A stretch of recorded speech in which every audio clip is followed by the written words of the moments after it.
Bonjour à toutes et à tous, aujourd'hui on parle papier WC et potager. Promis, pas de toilettes sèches, pas de fumier et pas de mauvaise odeur.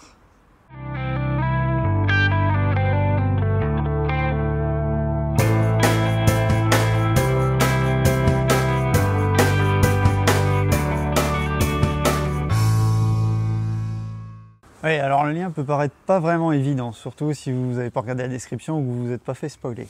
Mais ce qu'on va faire aujourd'hui, c'est ça. Vous en avez peut-être déjà eu entre les mains, vous en avez peut-être déjà vu, vous en avez peut-être déjà utilisé. C'est des bandes de graines. Donc ces bandes de graines, c'est des bandes papier avec des graines à l'intérieur que vous allez simplement placer dans le sol de votre potager, recouvrir de terre, arroser un peu et ça va pousser. Le gros intérêt, c'est que l'espacement entre les graines est optimal. Donc plus besoin d'éclaircir, plus besoin de se casser la tête quand vous allez semer, vous posez simplement la bande et c'est réglé. On économise les graines, on s'évite la corvée d'éclaircissement, d'éclaircir. Plus besoin d'éclaircir, plus besoin de calculer, plus besoin de vous casser la tête au moment de semer. L'inconvénient, c'est que ces bandes de graines restent assez chères. Au prix au kilo de la graine, je pense qu'on est quand même assez cher par rapport à des graines standards. Surtout que si, comme moi, vous faites vos propres semences, vos semences, quand vous les récoltez, c'est des graines, c'est pas des bandes. Donc, ce qu'on va faire aujourd'hui, c'est qu'on va faire nos propres bandes de graines. Pour faire ces bandes de graines, il va nous falloir, comme je vous l'ai dit en introduction, du papier WC. Il va falloir des graines. Aujourd'hui, on plante des radis jaunes que j'ai récoltés l'année dernière. Et il nous faudra un petit peu de colle. Hein? Sans déconner, de la colle au potager. Et oui, bon, c'est sûr que c'est pas top de mettre de la colle. Bon, celle-ci, elle est sans solvant normalement. J'ose espérer qu'il n'y a pas trop de saloperie dedans. Mais bon, quitte à faire un tuto, on va le faire jusqu'au bout. Et du coup, on va aussi faire notre propre colle. Donc, papier WC, graines, colle maison, et on va faire nos rubans de graines. On va passer à la conception de cette colle. Alors il vous faudra de la fécule de maïs, 3 cuillères, à peu près autant d'eau, 50 ml, et 200 ml d'eau qu'on va faire bouillir. Pour le fun, un petit peu de colorant alimentaire. Alors on va commencer par mélanger la fécule de maïs et l'eau. Faites pas comme moi, soyez plus intelligent, mettez plutôt l'eau dans la fécule de maïs, ça vous évitera de galérer pour frotter le fond du ramequin. On mélange tout ça, histoire d'avoir une consistance un petit peu pâteuse, de tout dissoudre pour éviter les grumeaux.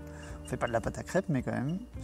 On rajoute une petite pointe de colorant. Ici, c'est du colorant pâte, mais vous pouvez utiliser du colorant liquide ou en poudre. C'est optionnel, hein. C'est vraiment juste pour que ce soit plus visible à la vidéo. Si vous avez des enfants, c'est rigolo aussi. Une fois que l'eau bout, on va pouvoir rajouter le mélange qu'on vient de faire à cette eau bouillante. Donc vous allez voir tout de suite le changement de texture. Munissez-vous directement d'un fouet, ça vous permettra de bien mélanger l'ensemble. Donc là on voit bien que ça gélifie un petit peu, ça devient limite gluant. Je vous promets, on n'est pas en train de faire du slime. Vous voyez aussi que la couleur devient de plus en plus pétante. Donc voilà la texture qu'on veut obtenir. On va laisser reprendre une petite ébullition, on mélange encore un petit peu. Vous voyez, c'est bien visqueux, bien gluant, c'est de la colle, c'est ça qu'on veut. On laisse refroidir et on va pouvoir mettre dans des pots. Si vous avez des pipettes de cuisine, vous pouvez aussi utiliser ça, ce sera plus pratique ensuite pour répartir la colle. Une fois que vous avez fermé votre pot, vous pouvez garder ça 2-3 semaines sans problème au frigo ou température ambiante. Maintenant que la colle est faite, on va pouvoir passer à la création des bandes elles-mêmes. Donc on se munit du papier WC, blanc, sans impression, sans fioritures. Pas besoin qu'il soit épais, hein, on n'est pas là pour le confort. Et vous voyez bien, sur une bande, on va pouvoir en faire plusieurs. Donc on va marquer la position au milieu. Donc pour ça, on plie tout simplement. Le but ici, c'est d'avoir un repère. Donc on va repérer le milieu de notre bande parce qu'ensuite, on va la séparer en deux. Donc marquez bien. Un petit coup de ciseau au milieu et boum, deux bandes. On va en garder qu'une pour la démonstration. Et idem, on va marquer le milieu, on va pré-plier parce qu'ensuite ce sera plus facile pour replier une fois que les graines seront à l'intérieur.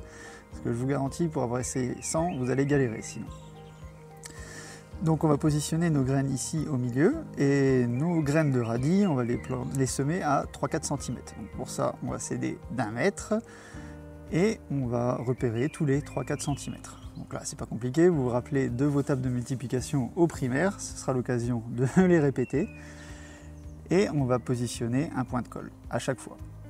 Donc si votre colle a figé un petit peu, vous touillez un petit coup, elle va de nouveau se liquéfier et vous allez pouvoir l'appliquer avec un pinceau. Donc un petit point de colle, donc soyez assez généreux hein, parce qu'il faut quand même que ça colle. On applique la colle et on répète l'opération autant que nécessaire. Je vous passe l'application un petit peu laborieuse et je vous accélère tout ça. Une fois que tous nos points sont positionnés, vous imaginez bien, on va mettre les graines. Donc ici c'est des radis Hélios, des radis jaunes récoltés l'année dernière. On va se prendre les graines une par une et on va les positionner dans nos points de colle.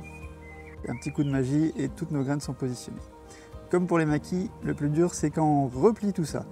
Donc faites bien attention que les graines ne bougent pas, on replie et maintenant vous voyez pourquoi c'était important de marquer le trait tout à l'heure. On n'oublie pas de bien appuyer sur les points de colle histoire que les graines s'emprisonnent bien et ne bougent pas par la suite. Il ne reste plus qu'à laisser sécher, par exemple sur une poignée de porte, et on pourra aller au jardin.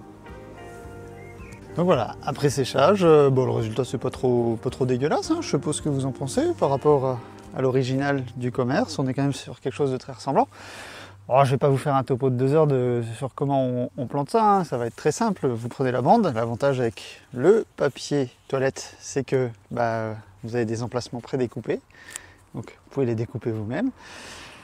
Ensuite, on va simplement creuser un petit sillon. Donc là, on est sur du radis, donc on va faire un sillon d'1 ou 2 cm de profondeur. On dépose notre bande dans le sillon. Et tout simplement, on rebouche. Voilà, on rebouche notre sillon. Hop, on tasse bien. Et on n'a plus qu'à arroser ça et attendre quelques jours. Les radis vont pointer le bout de leur nez. Ce coup-ci, pas besoin d'éclaircir et il n'y aura plus qu'à récolter. Voilà, comme d'habitude, j'espère que ce petit tuto vous a plu, que maintenant vous savez faire vos propres bandes de graines, que vous penserez à moi la prochaine fois que vous serez sur vos toilettes. Non, ça c'est pas forcément obligatoire. Et que surtout vous allez gagner du temps en semant vos graines au potager. Alors aujourd'hui on a fait des radis, mais ces semis en bande peuvent s'adapter à plein d'autres cultures. Je pense notamment aux carottes. Vous pouvez même intercaler carottes et radis, mettre ça sur les mêmes bandes, ça marchera très bien. Vous pouvez, si vous avez récolté vos graines de salade, j'avais fait une vidéo sur le sujet là, si vous avez récolté des graines de salade, vous pouvez les mettre en bande, même les serrer assez près les unes des autres. Vous les récoltez très jeunes, ça vous fera un mesclin de jeunes pousses, ce sera nickel. On peut imaginer aussi faire ça avec des épinards par exemple, ça marchera aussi avec des épinards. En fait, tout ce qui sème en ligne, qui généralement est un peu casse-tête à éclaircir, ça s'adapte très bien sur ces bandes-là. Donc encore une fois, si vous avez aimé, n'hésitez pas à mettre un petit pouce en l'air, à vous abonner à la chaîne, à partager les vidéos. Et je vous mets des vidéos sur les récoltes des graines à la fin de cette vidéo-là. Et je vous dis à bientôt autour du potager. Salut!